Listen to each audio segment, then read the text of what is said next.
Vous voulez des femmes à prêter? Belles, fraîches, qui prennent soin d'elles. Attendez 2 secondes, on va faire un truc ensemble. Regarde, j'ai fait une liste. Alors, je vais la faire avec vous. Épilation, 60 €. C'est approximatif. Coiffeur, une fois par mois, 60 €. Coupe, brushing, voilà, classique. Make-up, 150 € parce que évidemment que elle achète du maquillage une fois par mois. Cils, 65 € pour celles qui font les faux cils. Ongles, 50 €. Skincare, 80 €. Quoi? Sourcils, 50 €. J'ai compté en tout, ça fait 515 €. Est-ce que toi, tu es capable de pouvoir donner à ta femme 515 € pour qu'elle prenne soin d'elle tous les mois? Si tu n'es pas capable de le faire, ferme-la. Ne va pas lui reprocher qu'elle ne prenne pas soin d'elle. Parce qu'on n'a pas tous les moyens de pouvoir prendre soin de nous. Si tu n'es pas content, paye-lui ces 515 € par mois. Pour avoir une belle femme, il faut la... Est-ce que je suis folle ou est-ce que je suis la seule qui, quand elle marche dans la rue avec un mec, que ça soit mon date, mon crush, même mon mec avec qui je suis en couple ou quoi, eh ben, j'ai honte. Cuisine! Je sais pas comment expliquer, mais j'ai honte de marcher avec un homme dans la rue. Vraiment, ça me fait honte. Genre, même si le mec, il est beau, même si, voilà, il fait rien de particulier, en fait, je me rends compte que peu importe ce qu'il va faire, je vais avoir honte.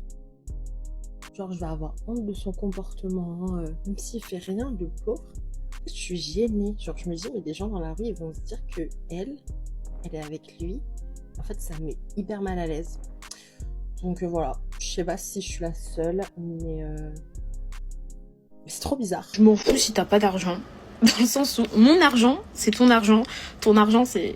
Voilà, ton argent, c'est ton argent. Mais mon argent, c'est ton argent. Si j'ai de l'argent, on en a. Si j'en ai pas et que t'en as pas, bah on en a pas. Et c'est pas grave. Alors salut, je me présente, moi c'est Enzo et ouais, j'ai pas d'argent. Ouais. En vrai les mecs, moi je pense qu'il y a une couille derrière le potage. Hein. Oui, il y a une couille. Comment toutes les meufs sur cette application, elles parlent d'argent, et là tout d'un coup il y a une meuf, elle fait ses red flags. Non, elle dit je m'en fous d'eux, et d'un coup, ouais je m'en fous si t'as pas d'argent. Mon argent c'est ton argent, notre argent, ton argent après c'est à toi, si t'en as pas je m'en fous. Les mecs, moi je pense qu'il y a une galère. En fait, vous voyez les trucs trop gros comme ça cache forcément quelque chose. C'est-à-dire que elle, si son red flag c'est pas l'argent, si elle s'en fout de l'argent, c'est qu'elle a un red flag encore pire, genre en mode s'il a le permis, moi je peux pas, s'il taffe dans les bureaux, moi je peux pas, s'il respire, moi je peux pas, un homme qui respire, je peux pas. Je pense que ça doit être ça, ces red flags. Parce que ça peut pas être possible, les gars. Et si c'est possible, moi je me présente, hein, je fais ma candidature. Hein. Bon là je suis moche parce que voilà, je suis pas apprêté, je suis pas soigné, mais moi je dépose ma candidature directement. Je te Or, jure. le roi des pirates d'Oroach 24/9 du militaire qui est présent sur le live. Il a arrêté d'écrire la vie de ma mère, il a arrêté. Ah non. Oh putain. Oh putain de merde. Du coup. Seigneur, ne nous oublie pas. Du coup. Ah putain de merde. Ah putain, non. Je regrette vraiment, vraiment. Du coup, un jour, je me suis dit, bon, entre mecs, de toute façon, je le devais rien, il me devait rien. Je me suis dit, je vais aller lui dire que, voilà, ta go, elle te trompe depuis... on a pratiqué ce truc pendant, quoi, 1 an et demi. Du coup, je suis parti dire à son mec, et cet imbécile, qu'est-ce qu'il fait? Vu qu'il connaissait ma go, il est parti balancer ma go. Du coup, moi, avec ma go, ça s'est terminé. Du coup, je me suis dit... Frérot, 30 secondes. Tu travailles à Basic Fit. Ouais. Tu vois tout type de créatures marins rentrer dans ta salle de sport. Un jour, tu pêches le bon saumon au bon moment. Tous les soirs à 22h30, voilà. Vous rentrez ensemble, tu la cassaves sans condom. Ouais. Et t'as émis de nous dire que t'étais en couple toi aussi. Oh, si, je l'ai dit au début. T'as juste pas suivi. Bah. Et son gars, il est dans mon live de base et il rigole. Ouais, ça a habilité. Je l'ai reconnu quand il écrivait, bref. Et du coup, moi je l'ai dit frérot, ta meuf, elle te trompe, voilà. J'ai voulu être sympa parce que de base c'était pas mon pote. Et lui derrière, vu qu'il connaissait des gens qui connaissaient ma meuf, il est parti balance à ma meuf. Attends, le gars il a commenté? Oh, calmez-vous, sinon je vais quitter. Calmez-vous. Calmez-vous. fou. Baba, s'il a commenté, mentionne-le pour voir si c'est bien ça. Il a parlé.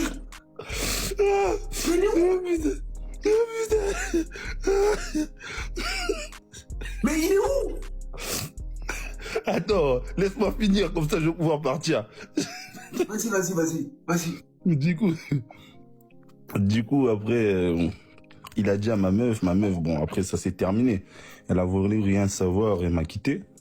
Et je me suis dit, bon, j'ai commis une bonne action de vouloir lui dire, que sa copine, elle le trompait avec moi.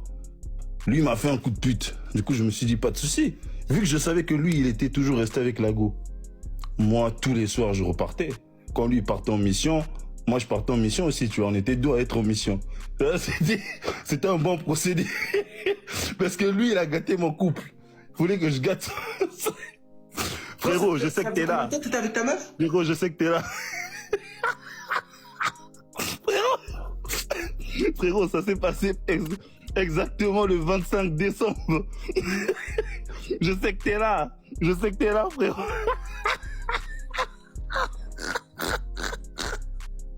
En plus, c'est bouffant. Pendant la Saint-Valentin, il lui envoyait des roses et un téléphone. Merci frérot, c'est avec ce téléphone-là que je suis en train de regarder le live vite fait. Donc merci à toi pour l'iPhone que tu m'as fait.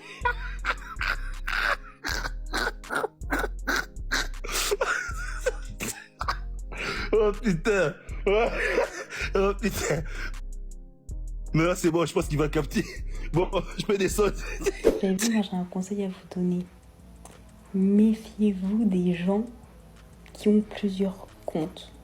Snap ou Insta, mais surtout Snap. Je parle des gens, genre si vous flirtez avec eux, vous êtes en couple avec eux, hein, je parle de ça. Vous avez vu, il y a des gens, du jour au lendemain, ils créent des nouveaux comptes, etc. Ah ouais, allez dessus, je suis plus branchée sur celui-là.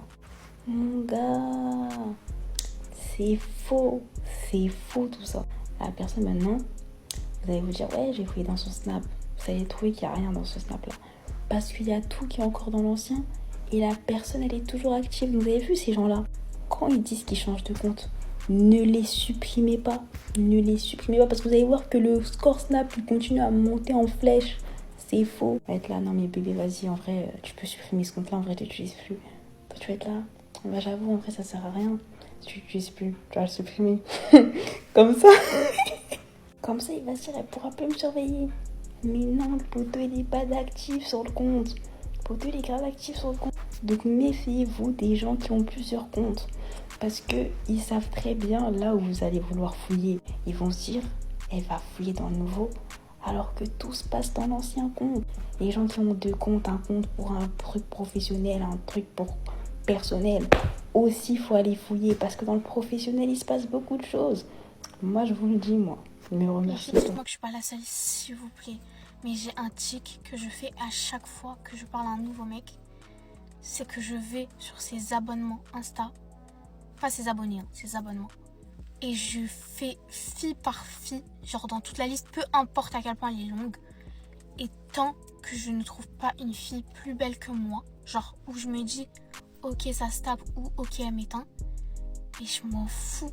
Genre tu peux avoir les filles que tu veux, le nombre que tu veux, j'en ai rien à faire. Parce qu'en fait je me dis, sur une table avec moi et elle en face, je t'éteins matin, midi, soir. Donc même si je perds, c'est une défaite avec un goût de victoire. Parce que regarde en fait, genre t'as juste à voir la différence. Donc je me dis, même si au final il finit par me tromper avec l'une d'entre elles, je n'ai pas perdu, je m'en fous. Par contre si je vois un mec avec des filles genre plus belles que moi, ben là je vais m'inquiéter. Genre là je vais commencer à pister, là je vais commencer à faire la jalouse, à avoir le seum et tout. Et même je peux ne pas lui parler, genre si la meuf elle est trop belle et que je vois qu'il est proche d'elle, je peux arrêter de lui parler parce que j'aurai trop la rage. Et je me dis, vas-y, s'il me trompe avec elle, je sais que mon ego il va en prendre un coup.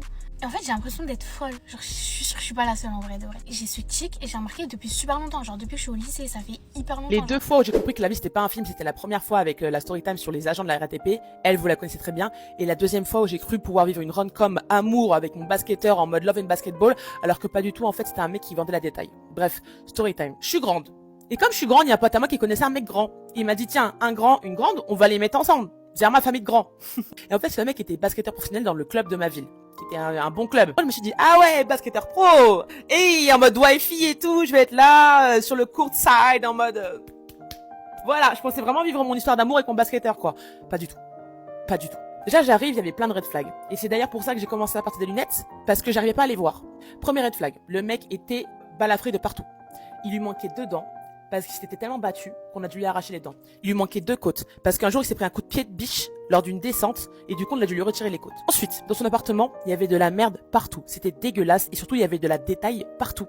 Quand je dis de la détail, c'est de la... Je vais pas le dire, mais c'est de la... Wesh, what the fuck? Genre, mec, je suis attiré où? C'est Narcos, là? Ou je comprends pas? Et lui, il m'explique, il me dit, non, mais en fait, je t'explique, le basket, ça me stresse beaucoup. Du coup, je fume énormément, je consomme énormément pour un peu essayer de réguler parce que je m'entraîne tout le temps, je peux pas sortir et tout, donc voilà, j'en ai besoin. Vas-y, child, c'est tes affaires, pas les miennes. Le mec, il paraissait plutôt normal, il avait pas des trucs chelous et tout.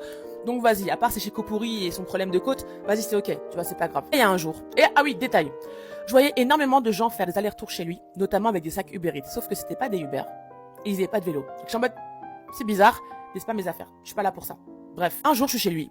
J'avais dormi chez lui la veille. Je me réveille. Et là, j'entends sur la porte. Wesh, qu'est-ce que c'est? C'est là-bas qu'il y a une descente, je comprends pas là. Il dit, ouais, tu restes dans la chambre, tu bouges pas. Moi, je me dis, Sandre, oh là là, Sandre, dans quoi tu t'es embarqué?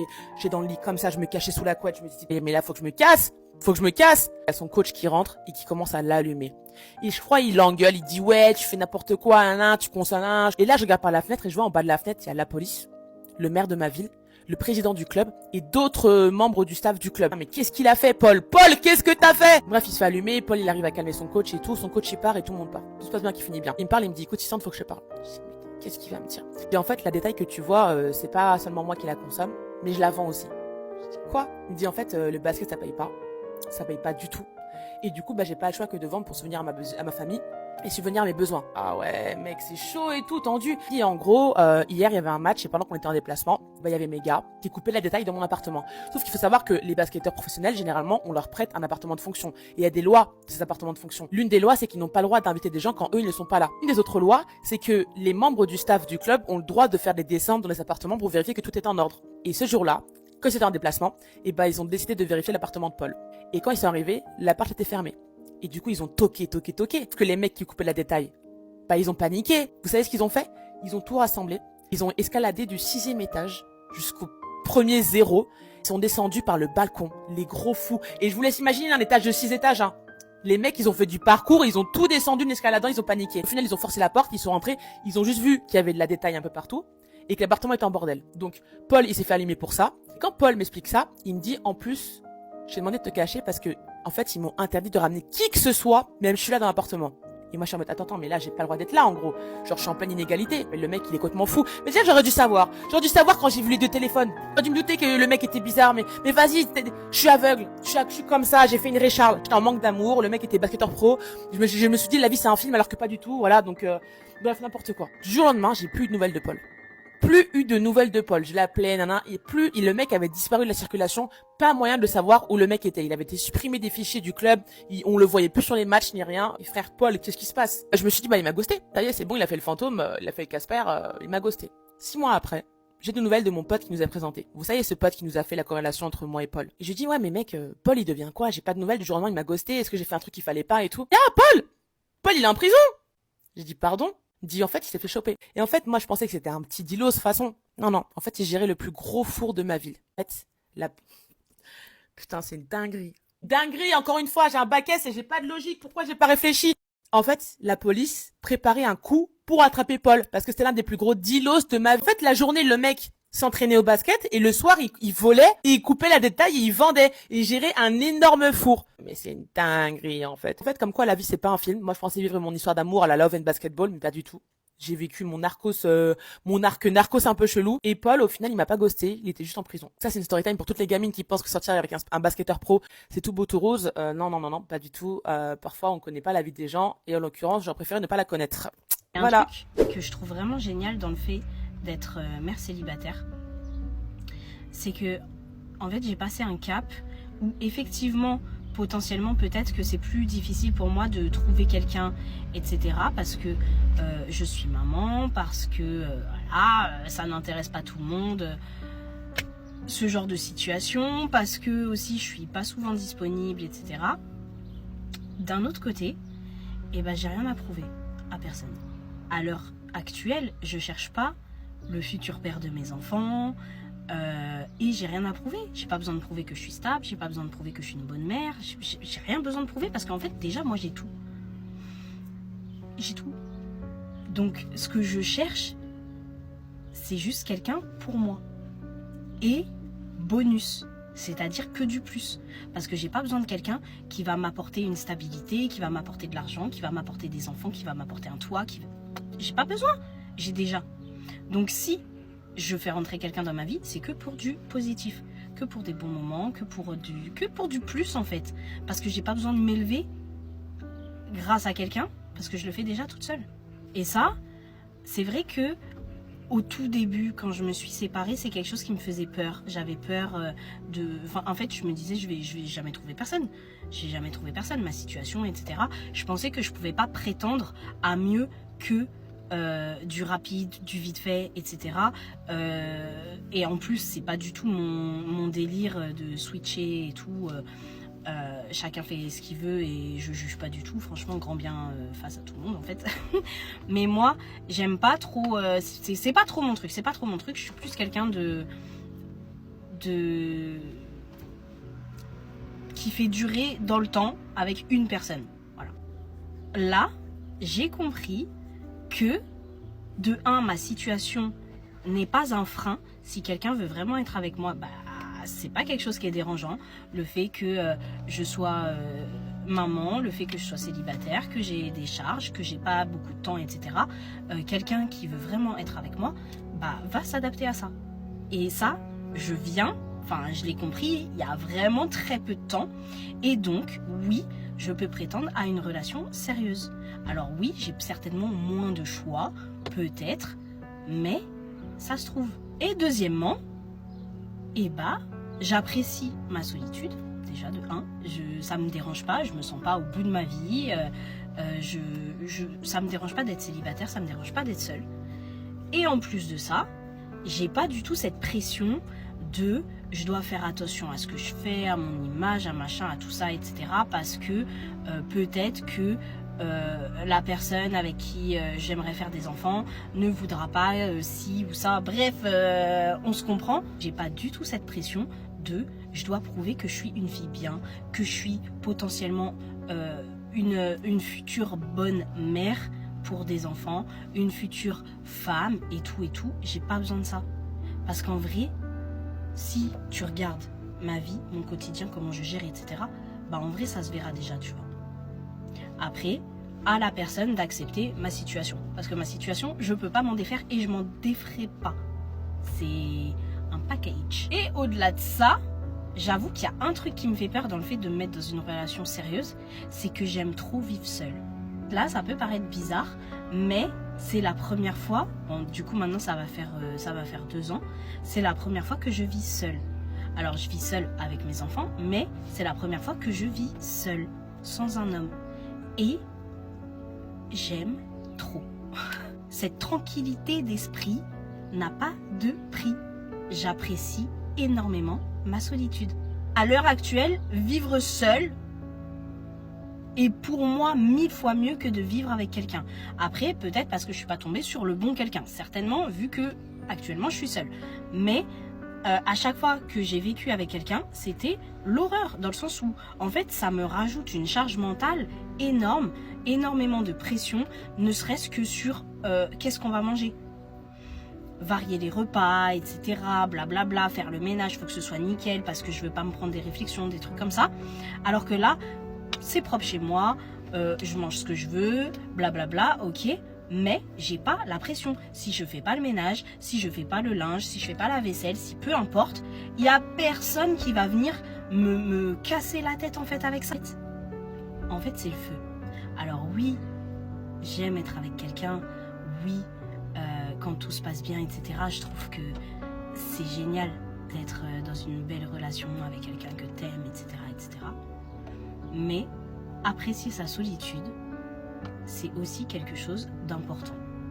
Et franchement, quand on y arrive, c'est top. Quand j'ai dit que les paris sportifs étaient truqués, notamment sur le foot, beaucoup m'ont pris pour un fou. Mais là, vous avez la chance de pouvoir voir la vidéo sous un autre angle. Vous allez pouvoir vous faire votre propre avis.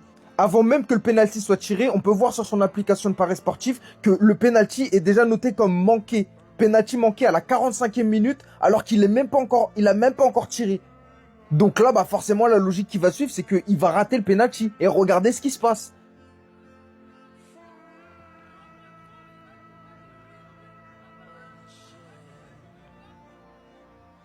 Bah ouais, ça faisait aucun doute. C'était normal, c'était logique, c'était la logique.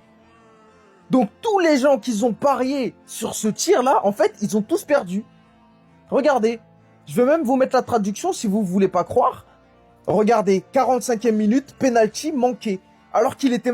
Et il y en a beaucoup aussi qui ont vu la vidéo et qui pensaient que c'était filmé depuis un écran de télé et qu'il y avait un temps de latence entre le moment où le joueur y tire et au moment où c'est retranscrit sur les applications de paris sportifs. Donc si c'était à la télé, oui, ce serait vrai. Mais là, on est au stade. On est au stade, les gars. Comment il peut y avoir un temps de latence? Réfléchissez un peu. Mais allez-y, continuez à parier. Continuez à donner votre argent à n'importe qui. Allez-y.